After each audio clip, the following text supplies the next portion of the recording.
Don't let them up your halter until they take you to the altar. That's a bar. Yeah. You haven't had sex and maybe is being pushed to have sex and you never have. That guy should wait for you. You are worth the wait. I think at some point, our generation has stayed kids longer.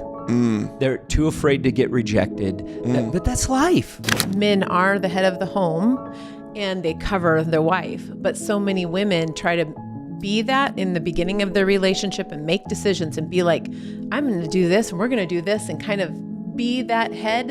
And then when their husband isn't the head of the home and he isn't the spiritual leader, then they come back and they're like, he doesn't lead our home. He doesn't, those kind of things. And they never allowed them to. She's continuing to flirt with other boys or show interest in other. That's telling you she's not really into you. You know what I mean? Like she likes your attention because girls like attention, right? They like to be wanted.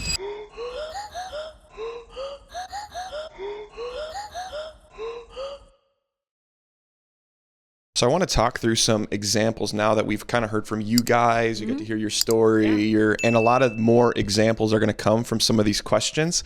But I kind of want to do a fun game before we go into a quick rapid fire questions on the second half of this podcast. I thought this would be fun. They have both of them, like I said in the beginning, they have a red and green card, and they're going to raise it if they think it's like, no, that's healthy, or no, that's toxic, and then we're going to talk about it. So here is the first scenario. Okay. Hannah had been dating Daniel for a few months, and she noticed something different about him. He genuinely prioritized prayer. One evening, after a long day, she vented about a tough situation at work. I just feel so overwhelmed, she admitted. Daniel gently took her hand and said, let's pray about it. Right there in the middle of the coffee shop, he bowed his head, prayed for her peace, wisdom, and strength. Hannah felt seen, supported, and spiritually encouraged. She realized this was the kind of man she wanted, a partner who turned to God first. Toxic, green, what is it? I think that's great. What do you think about that? Well, I think anyone that hears that would say, yeah, that's what you're looking for. We just did a video on this actually, and being the head of your home. I think that is what headship is. A woman wants to be covered, whether they're, we have this movement now in our country called the feminist movement, and Dun, dun, dun. and women want to be seen. Yeah, for sure. Women should be seen, and they are seen when someone is the head, when they have a husband who's the head of the home. They cover them, they validate them, and they cover them, and that's what that man was doing from the time he was saying, okay, I don't have the answers for this, but I'm going to pray to the one. Let's agree together for the one who can support you even better to me. Because really, the husband is to be like the representative of the father that covers the wife. I've heard a lot too, which is funny because you've mentioned this, but I was actually just out to dinner with a guy who felt the same way. And I've even felt that at times where for some reason prayer can feel like awkward sometimes. And you don't know, I pray for a ton of people, but for some reason with my wife, sometimes it's like so obvious, but it's like, I got to be super intentional about it because it's like uncomfortable for whatever reason. And this guy, he had said the same thing. I'm like, bro, I don't know why that is. I know what you're feeling. And Pastor has actually talked about this. And I know you have a spiel of why that is, about, the enemy trying to prevent that from happening as being the head over your home and praying for your wife. Yeah. Yeah. I mean, it's the most difficult prayer you'll pray is over your spouse. Because and spouses, I would say, you can sit there and go, I'm just waiting for him to pray for me. And he just won't. Well, ask. Yeah. Well, he should just know. Don't be foolish. Yeah. I ask all the time, don't I? You have not because you ask not. That's right. You need to ask for them to do that. And if they do it because that's what they do, great. But don't get all angry and upset. You're just creating issues. Right. And then when he does pray for you, you'll be mad that he didn't think, and you won't have agreement. It will be pointless at that point. Here's another example for you guys, a scenario that I wanted to give you. You guys ready? Yeah. Okay. Emma was excited about her new relationship with Jake. He had a great smile, was kind to others, and always showed up at church. Feeling pretty good. You're feeling pretty good. Okay. But as time went on, she noticed something troubling. His faith seemed more like a Sunday obligation than a daily walk. Whenever she tried to talk about their spiritual growth as a couple, he would change the subject. Babe, let's pray about our future together, she suggested one evening. And Jake chuckled and waved her off. I mean, sure, we can pray at church, but do we really need to do all that outside of Sundays?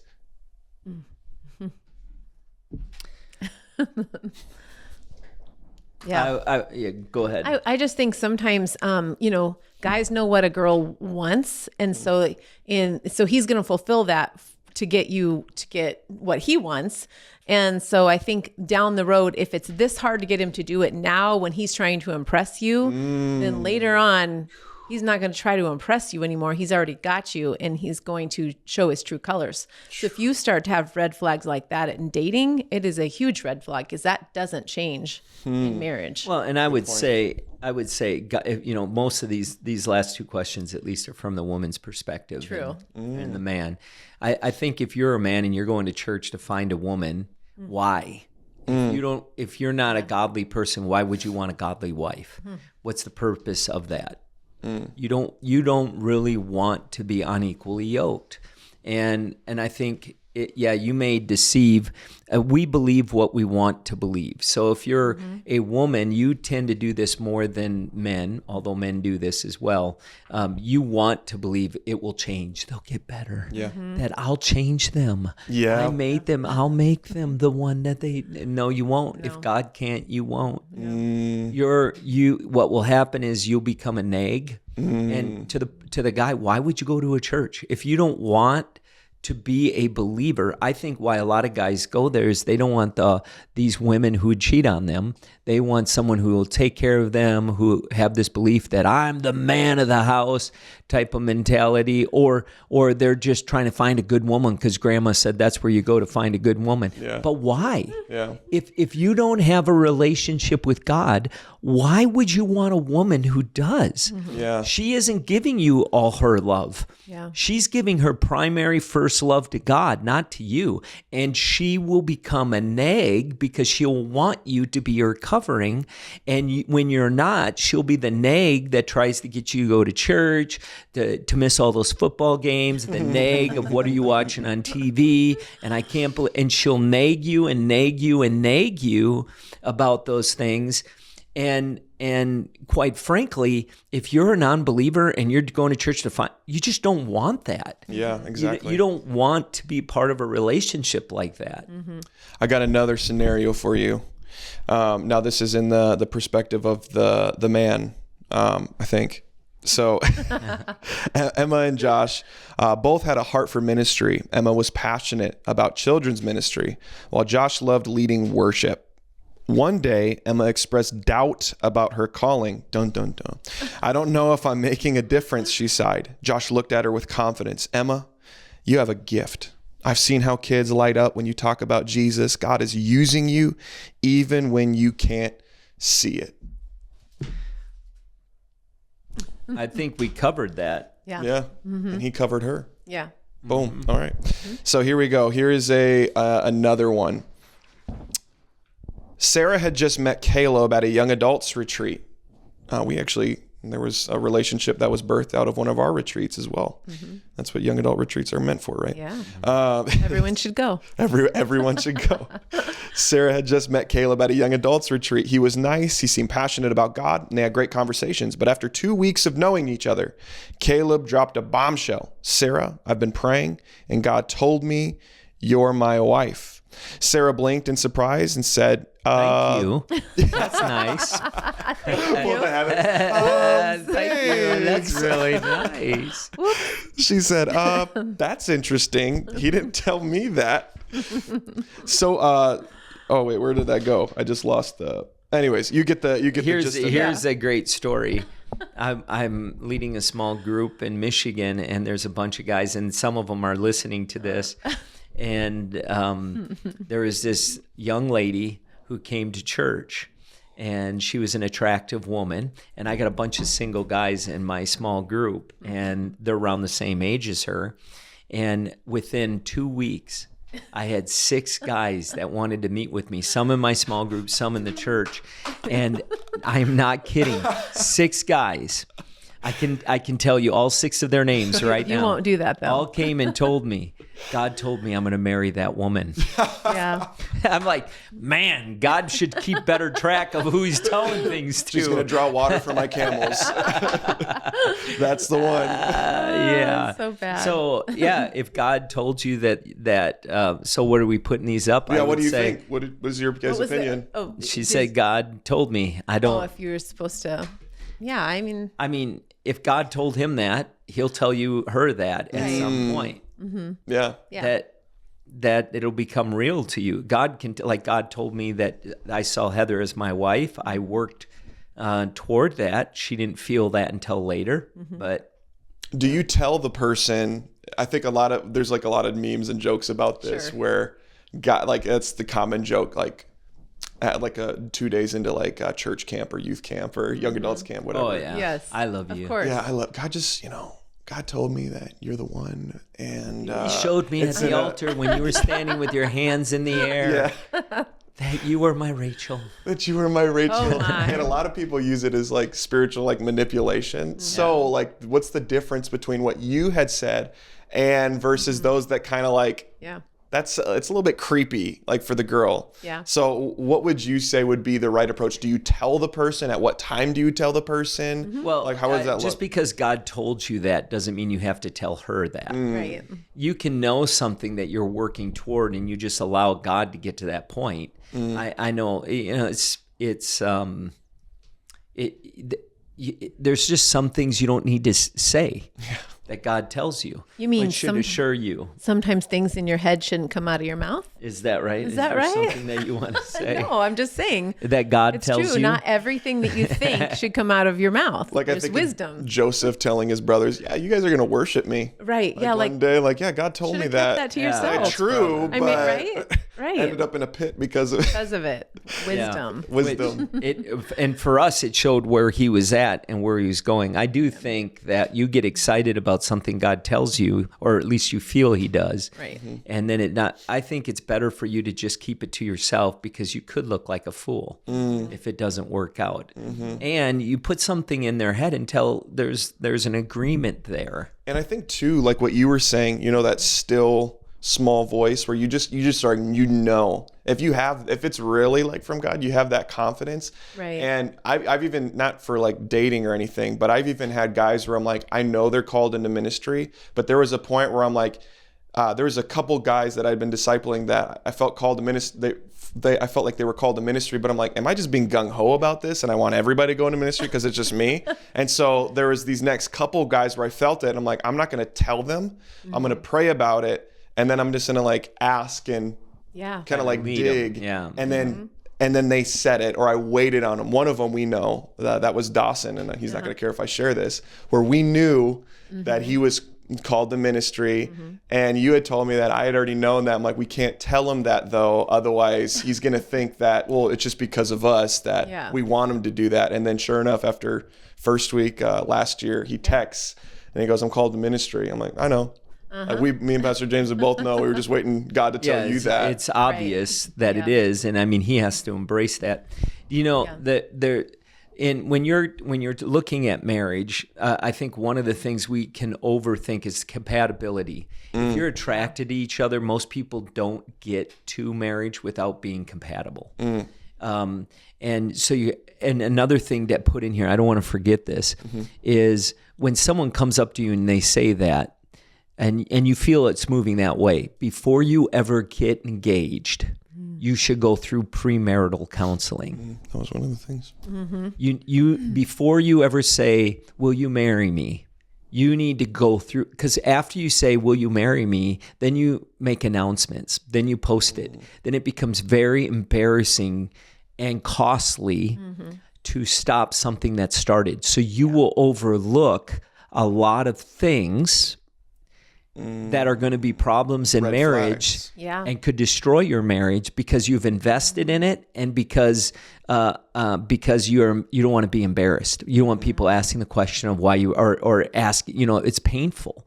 Yeah. So before you ever get engaged, do premarital counseling. And you say, well, then we'll know that he's going to ask me to marry him. So what you're saying is, rather than having the assurance and going through and being healthy, you're doing that because the world says you need to have an engagement surprise.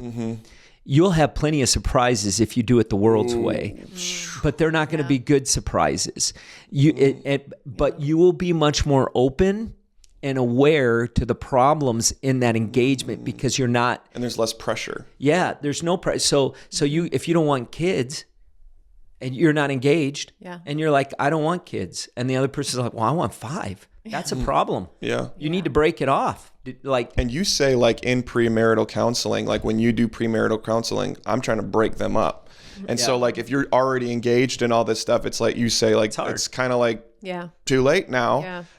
But there, you're trying to figure out how they resolve conflict. And when they're already engaged, they're only going through it because it's what they got to do to have you marry them. yeah. It's like we got to just take the class and hopefully we pass. Yeah. And in some cases they're like, I hope I can convince the pastor that we should be married. I'm like, you're not marrying me. Yeah. But what I always say is, in counseling, marriage counseling, I try to get them to stop arguing and fighting. In premarital counseling, I try to get them to fight because we ignore things in premarital counseling, and when you're in engagement, you ignore the things that can destroy it. And so every premarital counseling thing that I do is different because everybody's at a different. There was one couple, I'll never forget them. They were so googly-eyed. They were probably the most googly-eyed I'd ever seen. In fact, normally in premarital counseling, I put them face to face and I said, you're not marrying me, so I'm going to ask the questions, but you're going to answer to each other. And that was never a problem for them. And I'd ask the question, why do you love them? And they'd, because you're the lily of the field. It's like they memorized Song of Solomon and just declared it to each other. Disney birds floating around. And the girl, I'm okay, that's fine. When the girl does it, because it's cool. You're quoting Romeo and Juliet. That's fine. This girl, and she was very dramatic anyway. But the man, when he did it back to her, literally while he's doing, I went, and he stopped and he looked at me and I said, I want to vomit, guys. This is not even real life. I mean, do you realize how absurd this is? Yeah. This is craziness. And some are watching this right now and you just got offended because I said that. They literally struggled through premarital counseling. But you know what's sad?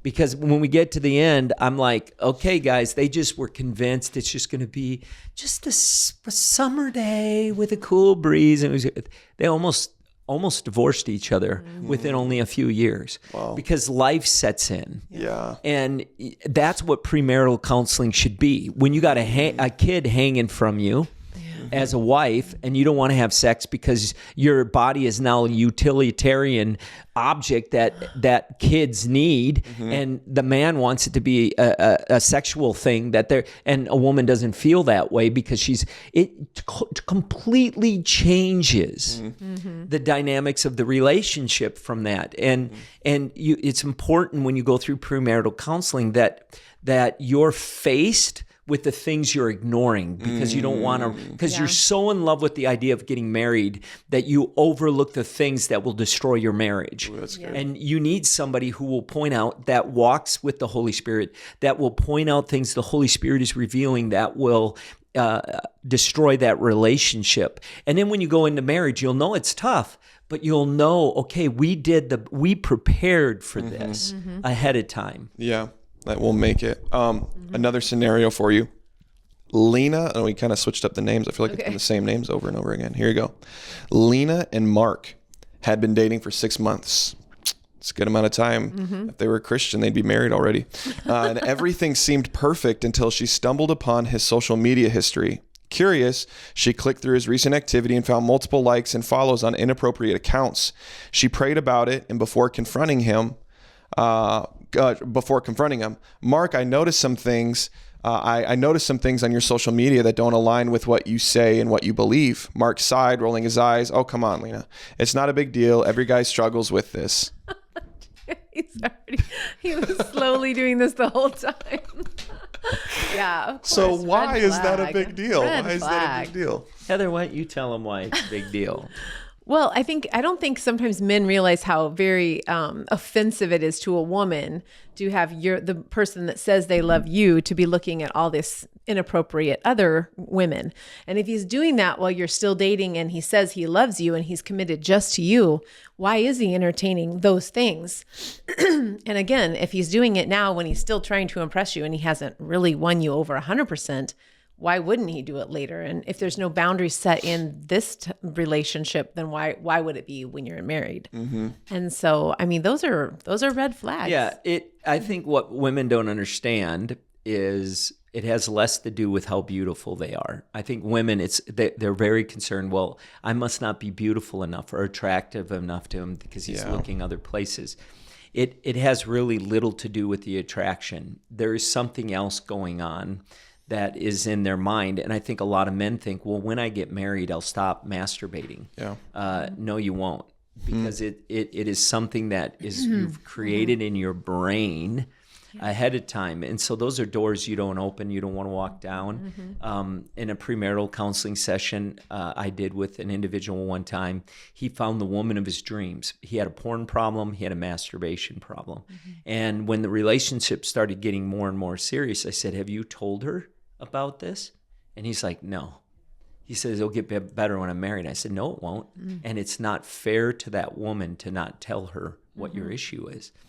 And he's like, okay, I'll tell her. But I knew he wasn't going to. I mean, how do you go into that conversation when you really want this girl? It's a woman of your dreams. I mean, they're beautiful. Oftentimes, guys will look at it and they're not going to talk about it because they think that person is the greatest thing that has ever happened. But the woman doesn't perceive it that way. She doesn't see it that way. She takes it personally. It's an attack, and she just doesn't understand how that can be possible in a man. But in the man's mind, they do. They don't want to lose this because she is. And they don't understand why this is happening. So in the first premarital counseling session I did with this couple, I asked two questions. How do you know that you love them, and why do you need to get married? Can you just stay friends for your whole life? That's why do you need to be married? Yeah. And two difficult questions. How do you know you love her? And then secondly, and that's where we talk about love and infatuation. Yeah. And then secondly, do you need to get married? Well, after they answered both of those questions, then I said to her, did you know that he has a masturbation and porn problem? Oh. Yikes. What did he look at you like? Yikes. He looked at me and he's like, I can't believe you just said that. And I said, you had a chance to bring it up and you didn't. That girl didn't even go to our church. He went to our church and was in our small group. But there wasn't a single moment that I even considered any other direction. I have 3 daughters, and I would never want my daughters to marry someone and it not be made known to them where they were at. And I said, dude, you're going to have a daughter one day, and you'll fully understand what's going on. What was incredible about this is she was a very spiritually mature woman. She understood it. And she didn't abandon him, but really worked with him before they got married, worked with him to overcome that in his life. And it was a struggle, but they worked to do that. And this was just an incredible young man, but struggled in this area. And I had a lot of respect for him, still do. But he didn't leave, he didn't run, he didn't abandon, he didn't hold grudges. He actually thanked me for helping him walk through some of the difficult thing in his life. Yeah. And if you're somebody who has that, would you want that done to you? Would you want to marry a woman and not realize that she was sleeping with someone at work? Right. She had something on the side. Wouldn't that bother you? If she had, and this is a real thing. a relationship where I'm marrying him, and there's only 3 times where I told the couple you should not get married. One of those occasions, I told the guy, you should not marry this woman. Something's not right. After premarital counseling, says something's not right. I don't know what it is, but you need to run.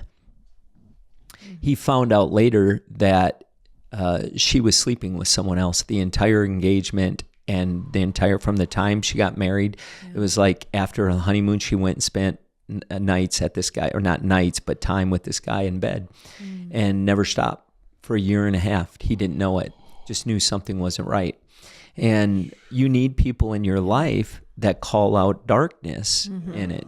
But when you want something so badly, you overlook things that you shouldn't overlook. And some things you can overlook because no one's perfect. Yeah. Right. But there are deal breakers that should be like you just said. It's an immediate, you didn't even need to finish. It's a red flag. Red flag. Thoughts on that? Yeah, I agree with what he said. I mean, there's just some things that are deal breakers, and that's one of them. Are there some things that you think you see that women do that guys should be like, Yeah, that's a good point. Yeah. That's a good question. I think guys get put on the altar of attack often more than women, and that's we don't often talk about things that men should notice. And I think one of the things that I think is a big thing that men may not notice is women that push down their authority. And I do think that I would agree that men are the head of the home and they cover their wife. But so many women try to be that in the beginning of their relationship and make decisions and be like, I'm going to do this and we're going to do this, and kind of be that head. And then when their husband isn't the head of the home and he isn't the spiritual leader, then they come back and they're like, he doesn't lead our home. He doesn't, those kind of things. And they never allowed them to. They never let them step up to where they were supposed to be because they were controlling everything all along the way. I think that would be a red flag for a guy to be like, is she going to let me be who I'm supposed to be in this relationship so that our family can function the way God's called us to function as a couple, as a family? Because you want that as a wife, for your husband to be the covering, to be that spiritual authority and cover your family, not just you, but your kids. And so I think if you go into a relationship as a guy and that girl doesn't allow that and you to rise up to that, you don't want that. It's just going to cause problems down the way. Question. This comes from a real story, a scenario that I've heard. So from the girl's perspective, a guy is pursuing a girl, but she has it's almost like, it's just like for attention. It's not like there actually is no pursuit or like want to take it to the next steps. But it's more so liking the attention, and the texting, and I always tell guys, like, they want, cause we talk about guys wanting wife privileges, white privileges, but we don't talk about a lot women who want husband privileges or boyfriend privileges, and getting all of that, but it's just because of their attention and like filling like their cup. So I had a guy, this was kind of what it was. And he was trying to figure out, like, is she real, or it seems like she has a wandering eye and she kind of is flirtatious with other guys. How do you kind of discern that as a guy and ask clarifying questions or things to look for someone, for like a woman that, they want to take it to the next level, but it seems kind of flaky, or it's just for attention. This is going to seem extraordinarily old fashioned, and they will dress in a way where they say, well, it's just for you, honey. Well, if it's a husband situation, I get those privileges when no one's around. But it seems like you're doing this in public and justifying it or excusing it as it's for you. I want you to be proud of me, or I want you. No, you're not. You're trying to get the eye of other men. There's how you dress, and women see how their husbands look at other women who are dressing provocatively, and they don't like it. So then they try to get their husbands and other guys, because that must be what you do. We've created a whole culture around that. If you look at the red carpet and what some of these people were wearing. It's insane. Yeah. And there's a pressure on a wife. It doesn't answer it from the woman's It's perspective. a good point, but though. yeah. I would just say from the woman's perspective, if that's all I guess you both have to be on the same level, like playing ground. Like, what are you trying to get out of it? What is the point of dating anyways, if you don't think that person is looking for the same thing that you're looking for? Mm-hmm. And if she is just doing that because she's trying to get attention, there's a lot of things that are underlying in her life. Let me give you a better question because I didn't really set she's you up. not whole yet. Yeah. You shouldn't be Right. getting married until you're both whole because you're not ready for it. How do you know if a girl, like a godly woman, is interested in you? I think that's a better one. Like, so if a guy's like looking and they're kind of confused, or like, because I know guys, they'll be what we call a simp. Well, they'll just chase and chase and chase, and they're receiving, and they can't see it that this girl is totally using him. Right. How do you know if like a godly woman is actually interested in you, and then you have the green light to continue to pursue or to her? drop it? I think she will send you she should send you those kind of clues that like, I'm interested in you only. If she's continuing to flirt with other boys or show interest in that's telling you she's not really into you. You know what I mean? Like she likes your attention because girls like attention, right? They like to be wanted. That's just in us. But if she's pursuing other boys and flirting with other men and you're not the only one, that tells you she's not into you. She's into what you're giving her, but she's not into you. Well, she's going to also put back into you. I mean, Right, she's yeah. going to respond back to you. Yeah. If she ain't responding to you, I'm sitting here as a guy looking at it. I don't know if something's changed in 3 generations, but usually when they're into you because they actually respond back to you. They actually send you the text back and say, "Hey, how are you doing?" And they kind of communicate back to you, and then they want more. They want to get to know you more. They actually pursue. It's not just about what are you giving me and what am I getting. They want to know about you, and they're making they're reaching out to connect to you. I know from a guy's perspective, well, now you're not in it where as far as there's social media and DMing involved, and you move from DMing to like texting or Snapchat or these other ways where you're slowly flirting. Like I liked a couple of their pictures or I swiped up on their story. Like there's other elements where you're kind of in the courting or flirting process where then it moves to we're texting. This is more serious, or we're FaceTiming. So, but I think the confusion sometimes is, and I know from guys I've talked to, and when I have dated and where it's got emotionally exhausting, is like, where is like, I don't want to put in effort, or I don't want to pursue if I don't necessarily know quite yet. Bailey, I kind of threw that all out the window. I just, I full sent it, but, but okay, well, you knew Bailey. Right. And then, you didn't really do it on DMs and texts. Right. And I feel like guys don't jump all in. They're scared to jump in. Yeah, and that's that's how you find out. Up. Like, ask a girl out and sit across from her at a coffee table and you'll know.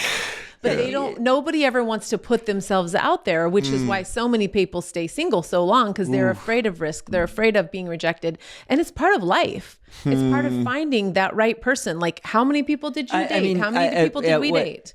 I think this is going to sound horrible, right? I think at some point, our generation has stayed kids longer. They're too afraid to get rejected. But that's life. When you grow up, you realize you're not always going to be the one they promote. You're not always going to get it. You have to learn to process rejection. They were brought up in the everybody gets a trophy part of life. They never grew out of failure. They never grew out of putting effort into something. They always say, I put in all the work and I won a championship. Not everybody who puts in all the work wins championships. It's just part of what this life is. And so you put in the work to find the woman. And not all the women you put in the effort and energy to is going to be the woman that you want to marry, but you keep going. That's how you find out. If you're going to be successful in anything in life, a salesperson or anything in life, there's a lot of energy you put into things only to find out it gains you nothing, but you keep putting it in and eventually something happens and you find that. It's like buying a house. Well, I've looked at 28 houses and now I'm just giving up on the house market. Well, that's foolish. That's childish. That you're just going to quit. You have to keep working at it. And eventually the one will come that actually works. But if you're quitting, I mean, what are you going to do then? You're just... It's quiet quitting too. Yeah. Yeah, it is. Because when I I not only I can share my experience without just sharing others. And it's funny because now I see other guys that walk through it and I'm like, dude, I know exactly what you're talking about, where they have I had a friend who had a great girl. It's like everything on the list. And he like cut it off. And I was so mad at him because he had told, like, I called him out on something about how he kind of like, he like kind of self-destructs. And I did that. I almost did that with Bailey, where I self-destructed, even though it was good. I kind of got scared and I almost just ruined it because I was scared of opening up vulnerability, taking that next step that I've never been. And so I saw that in him, and God like spoke to me to talk to him about it. And so I did, we talked, it was good. And then he self-destructs I was so mad. I'm like, dude, why are you doing that? But I can't be because I think there's that quiet and quitting sense where instead of taking that step forward, we just want to destroy it. And I told you that, like, so Pastor James, I can be vulnerable. I almost messed up the best thing in my life, which was Bailey. And so I was like back and forth. First, I pursued very heavily. I was heavy-handed. I won her over. And then when I got her and I knew that pretty quickly that I got to marry this girl, then I got really scared because I'm like, it's a huge decision and I'm a huge overthinker. It wasn't about her. I just wanted to know if I'm in God's will. And I was overthinking and over spiritualizing stuff. And so then I was like, we just got to take a break because I'm like, I'm either got to marry you or I got to cut it off because I know by now. Yeah. And so I did it without talking to him. And he heard about it. And I think we were recording a podcast or something, and my brother was working for me. So he was in the room and he's like, Nick, give us 10 minutes. We were in there for like an hour. He's like, I don't know if he exactly said this, but basically, are you dumb? Are you an idiot? Why did you do that? No, he definitely said that. He definitely said that. He goes, are you dumb? What are you doing? And like walked me through it. And I'm like, I had people in my life that kept me from that scared mindset, and like that scared to take that step and being vulnerable. And I almost self-destructed. And there were also people in your life that fed it too. Yeah. And I think that's what happens sometimes is when you have lots, I call them lots in your life. Abraham had Lot in his life and God stopped speaking to Abraham. It wasn't until he got the Lot out of his life and the advice Lot was giving him that God appeared to him in a dream and again. And we all have people in our life, we don't realize it, but they can be giving us bad advice along with those who are giving us good advice. And you have to be able to discern when that is in your life. And you really need people in your life that you have determined are men of God or women of God that hear from the Lord, and you've seen the example of their life laid out over time. And those are the people you have to say, I'm going to listen to them.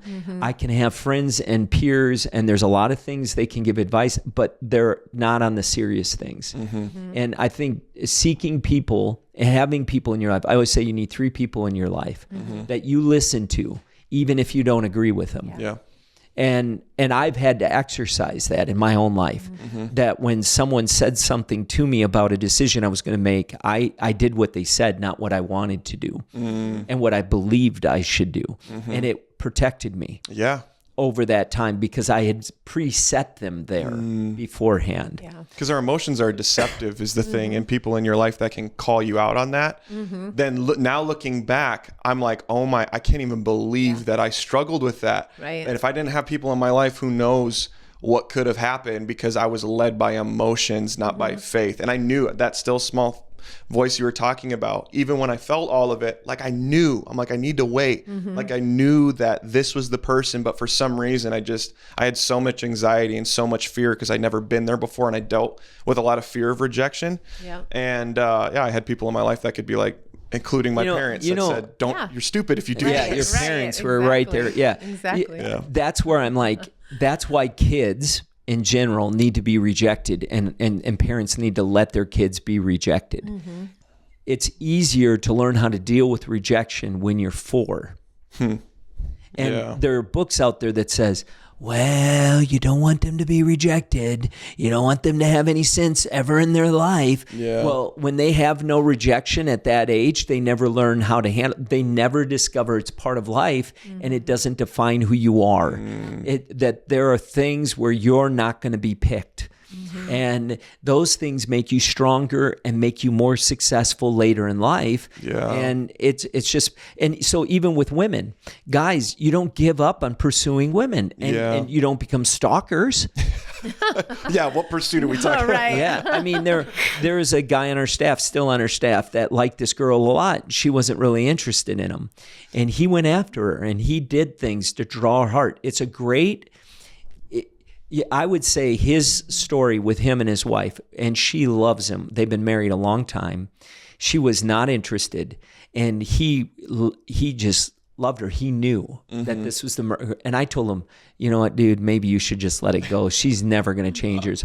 He was a great example of how God loves his bride. He never gave up on her. And he's like, I just can't move, man. I can't let her go. I just really, but he wasn't a stalker. Yeah. He didn't get weird.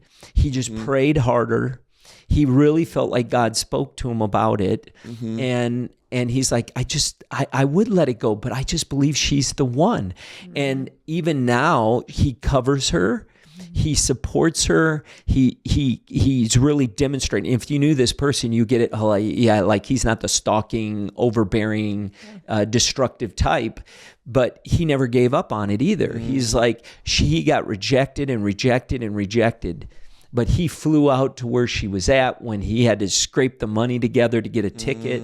He was like, I just got to tell her how I feel, and she ends up coming around because of his willingness to say, yeah, I'm going to pursue her, and I'm going to love her, and I'm gonna just show her how much I care about her, and that doesn't happen for everybody. No. And in this situation, it worked. And that's okay. Yeah. Yeah. And I think too, it's not being manipulative with that. Sometimes you can get hurt and and you're pursuing, and then you try to make them feel bad to reciprocate it. And that's a red flag. if they're manipulating you to feel bad in a relationship, no. Red flag. Yeah. So, okay, here's a question. So now I want to get into some questions. What is the appropriate level of physical intimacy before marriage? Go ahead. You go ahead on that one. I think this is there's certainly a line where it needs to stop, and I think you can put yourself in trouble. Like you can have that line and even that character of not wanting to do certain things and fall into it because we were created to be passionate, full of passion, and it's something that's a part of marriage. Yeah. There's a pastor in Benton Harbor that said, when speaking to young ladies, says, don't let them up your halter until they take you to the altar. Wow. It's a bar. Yeah. That's a bar. That's a standard. I think many people think that when you're dating, and they've been told, even Christians, that you have to have sex in order to know if you enjoy it before you get married. That's crazy. That's not what sex is for. Sex is to create a tie with each other, to become one flesh. And there are all kinds of viewpoints on this. Sex is not bad. It's a beautiful thing created by God to demonstrate, even in the intimacy of it, relationship with him. But you in a relationship with a person, we save that until we make covenant with them. And sexual relationships, there is a line, I think, especially with heavy petting and oral sex, that people say, well, we didn't actually have sex. Yeah, I've heard that. Yeah. You were if you're in a position where you're able to do those things, maybe you should rethink about how you got in that environment, because it will never stop there. I mean, it'll move beyond that. I think one of the things I honored my daughter and her now husband is they spent time together, but it was usually around people, and they put people around them so that they wouldn't go down that road. And they always had people present. It was rare that they would be alone. They might go out to a date, but people were there. There was often people around, I think, that played into that. And there are a number of couples I know that say, we know ourselves. and which is great respect. Doesn't mean they're horrible people because they want to have sex with each other. Yeah. That's not You should. horrible. You know, you have If feelings. you don't, there's a problem. Yeah. It's great. So we respect the fact that that's the truth. So how can we put ourselves in environments where we save that so it's something special for when we get married? And when people say, well, we already know we're going to get married, so it's okay to, probably do that. Don't know. You don't know. You don't know. You don't know how long. One of our daughters was engaged to be married, and a couple of months before she got married, 4 or 5 months, they broke it off. Wow. And then you've given something to that person, so it's no longer just for the one you marry. That's good. That's good. Then going into that, then I would like to talk about, so why is it wrong? Because it's obvious, but I get this question a lot. Why is it wrong to have sex before marriage and living together? And why does God care? Like, what's like the Well, you're big playing deal about it? because you want to play like you're in covenant with each other, but you're not. The marriage covenant. It's an environment where you grow in love. And a lot of people want to be able to get into something, have all the benefits of playing house without having covenant to keep me there when it goes bad. Ooh, that's good. That there's something beautiful about being in a setting where you're in covenant with each other. You have a marriage covenant with each other, and when things aren't going well, you're there, and we all need that. When people abandon us or leave us when it gets tough, it has an effect on our identity. It has an effect on us. Marriage is to represent our relationship with Christ, the church's relationship with Christ. Christ doesn't abandon us. And when we want the benefits of house without making covenant. It is because that's what marriage is. It's to represent Self-serving. Christ in the church. Well, I don't want to represent Christ in the church. I want to get out of this relationship what I want, and as soon as it's done, I don't want a covenant holding me in it. Ooh. I mean, I was listening to a sports radio guy, and he goes, so-and-so, you just, how long have you been in your first marriage? And I thought, how absurd. It's like the world today expects that you'll get married to someone and then something's going to break it up. You're going to have 2 or 3 marriages. They're trying to create this idea that even when you do get married and you do all of those things, that you can just walk away in marriage. And it's important to understand this is a covenant that you're making with that person. It's important. There's something incredible about a relationship that goes through hard times, difficult times, impossible times, and they stick together because they're in covenant with one another. Can I give you 3 more questions? I know I don't want to keep you. Well, what do you want to say on that?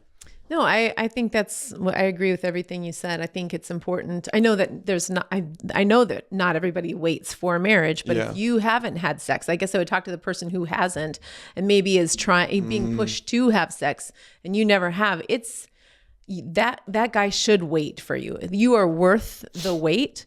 I think that it's powerful to come together, 2 virgins who have never been with anybody else. There's a power in that you don't deal with consequences that you would if you hadn't. Guilt, shame. Yeah, guilt, shame, Well, all of those things. And it affects the relationship when you've had multiple partners before that. You just have to work through things. It's not that you can't because a lot of people do come together and they work through things, but you just don't have to. If you wait, you don't have to do those kind of things. So. And people will say, well, there's nothing in the Bible that says you shouldn't have premarital sex, which is the big argument, which is interesting because there's nothing in the Bible about fentanyl. There's nothing in the Bible about cocaine. And that's not good for you? There's nothing in the Bible about a lot of things. You're right. Yeah. Argument from silence. Right. Yeah. We're making. So, the reality is the Bible, and they're destructive to your body.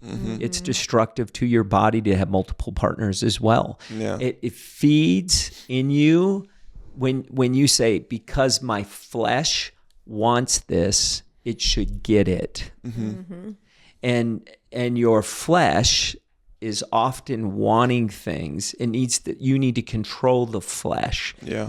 One thing I'll say too, and I said this to some young ladies because they asked me this question on a Sunday. There was a group of young ladies and young men, some other older people there, and they were asking me these questions.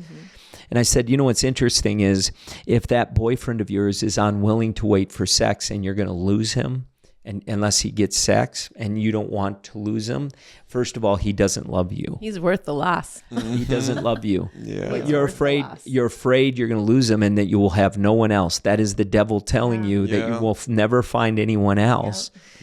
So you have to settle. First of all, you're saying you're worth settling. You're not worth what you believe you're worth. That's right. You actually believe you're worth having to settle for some guy who wants what he wants. Here's the problem with that. If he's even willing to leave you if you don't have sex or treat you that way, he's going to treat you that way when he doesn't get what he wants in marriage. Yeah. And when you get pregnant and you got a big old kid sticking out the front porch of your body and some young little lady comes along, who's to say he's going to control those lusts in that situation? If he can't control his desire and lust and with you can be assured he's going to struggle to control that lust when it's with someone else. It's more likely to happen in that case. Dang. When you're able to do that and to take control and authority over your flesh while you're dating, preparing for marriage, when you're able to have self-control, then you can have more faith in that person when it comes time after you're married. That's good. So we covered most of these without me even having to necessarily ask it, which is great. But there are a couple just like interesting ones. One of them, I want to say this, we only got 3 more and then we'll wrap up. How do you know, actually we already asked that one. This is the one I want to ask. Is there such a thing as soulmates? And does God have one specific person for you to marry? No, there is not just one person. That would not make sense. You think about it. If your one person married somebody and they were wrong, it would mess everything up, right? The whole world. No, there's more than one person you can marry, and marriage takes work with whoever you're with. So no, the question, my answer would be no. You probably would respond. No, I agree. Because somebody married your wife. Sorry, you're not marrying anybody. Right. In God's will. There's multiple people that you could marry. That is a totally made up by Hollywood movie And I think people concept. too think like, oh, I married the wrong person. This is, we hear people say that I shouldn't have married this person. And then you're like, no, just because it's gotten tough doesn't mean you shouldn't have married that person. It means that you have to work at your marriage. It means you're married. Yeah. It means you're married and now you have to put some work into it. Yeah. That is such an absurd statement, that I married the wrong person. Well, when you said I do, Right. Yeah. and they said they did, Christ made it one flesh, and it became the God's will that you're married. Yep. And that's why people there's a lot of divorce, because there's that mindset, because it's like, when I don't feel it, or that's how they we've grown justify apart. it. Right. Yeah. They silenced the still small voice in their heart that said, you made a decision to do this. Now you're going to live in this covenant because you decide, well, it wasn't God's will. So now I'm going to silence the voice of God by the voice of Satan saying, it was never God's will. Go ahead. Just make it worse. Yeah. Yeah. And give up. And the Bible's, and Jesus even says, in the Bible, it's interesting when it talks about divorce. Jesus says that when the two become one flesh, what God has joined together, let no man put asunder or separate, right? So you can't separate. Courts cannot separate what God has put together. Yeah. So you are married. So he says, if you do get a certificate of divorce, as Jesus puts it, he said, then you don't marry anyone else. So you got a divorce, but don't be looking to marry anyone else then, is what Jesus says. And you know what the disciples say? It's very interesting. The disciples says, well, then who can get married? Who can get married? Yeah. Who can do this? Their whole attitude is, if you're taking divorce off the table, then we shouldn't get married. Because in that culture, it was so common when those things would happen that the husbands were saying, well, you're taking away our one thing. Like, now it's going to be tough. Yeah. Yeah, it's tough. And it's going to be special if you invest in it. But the disciples were the one, read it. The whole idea of soulmates, which is an incredible thing. It's your mind, will, and emotions to describe this feeling that we have that's love. we have soul ties, but the soulmate, your soulmate should be Christ. That should be your soulmate, is Christ. When we live in eternity, there's no marriage. In that Jesus said, you guys don't understand what's going on. Yeah. Your husband's not going to be your husband in eternity. Yeah, that was what the Pharisees asked him. They're like, well, if there was a wife and then she married her husband died, and so he married her brother, and there was all this long list of all these men that she was married to, and then in eternity, who is she going to be married to? And Jesus is like, what a foolish thing to say. Like, you think people are given or received in marriage, and like, clearly you do not know what the kingdom of God will be like. Well, and Jesus is seeing our existence from Alpha to Omega. Yeah. And then we're seeing our existence from womb to tomb. And we're trying to interpret Jesus's words from womb to tomb perspective. He's teaching it from forever, Alpha to Omega. There's things Jesus said, if you can't comprehend what I'm telling you from womb to tomb, how will you ever understand the things that are Alpha to Omega? Yeah. The secret stuff. And so when he's talking about marriage, he's revealing something to them they have no comprehension of, because they're womb to tomb. A last thing that I want to talk about, and this is for the person that is really why I'm doing this podcast. I know it's helped people that are in relationships and looking for relationships. This would be a question for the one looking for a relationship. What should someone do, even if they don't even have a candidate yet that they're necessarily looking for right now in their season of singleness? Let's say they are called to marriage, because we just talked about you don't need to do that, but what should they do to prepare to be the man of God or the woman of God that someone else is praying for? What do they need to do in this season of singleness? I would say seek the Lord first. Like, I think everybody wants the perfect husband or spouse, whatever, but they don't ever look at how they can be that. And the only way can do that is through the Lord. And so you bring your game up when you spend time with the Lord, because no spouse will ever bring you the joy, the happiness, the peace only God can bring. So if you're looking for someone to fill something that only God can bring, you will never, ever find that, and you'll never be happy. So if you go in with your relationship being like, Jesus is my ultimate. He's the one that, like, my husband doesn't bring me joy. I don't look to a husband or a man to do that. I know that the Lord can only be the only one to fulfill that. Then I just go in that much stronger for the person that I'm wanting, and the bar is set higher. Like, you're going to find someone at that same level that you are. You can't expect to come in down here and have someone come in up here for you, like, right? So if you're not willing to put that in and bring that to the table, why do you expect that? And if you know the love of God for you and you love God, you don't need the love of that person to fulfill you. It's a plus. Right. You are able to give love like God gives love, and you're able to receive love. And you're able to, birds of a feather flock together.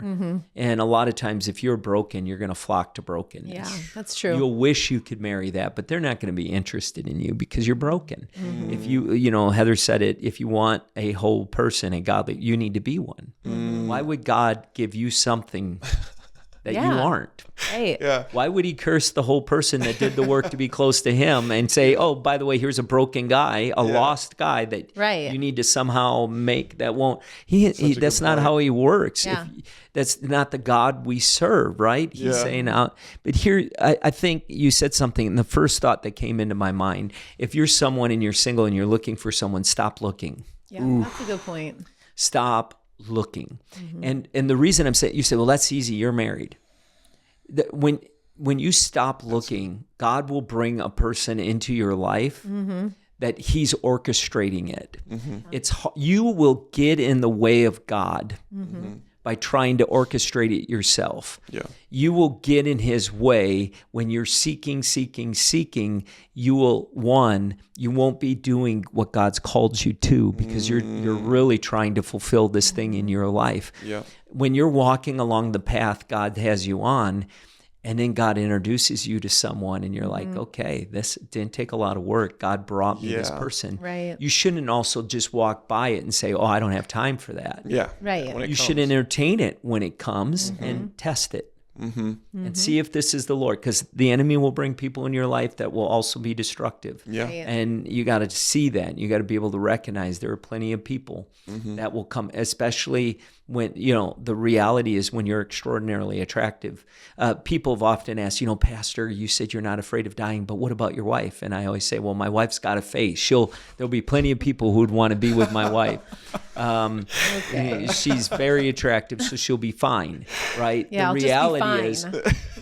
The reality is that there are people that will come and there necessarily won't be the person God wants for you. So you have to test it as well, and go through what we were talking about, like premarital counseling and all of that. But stop.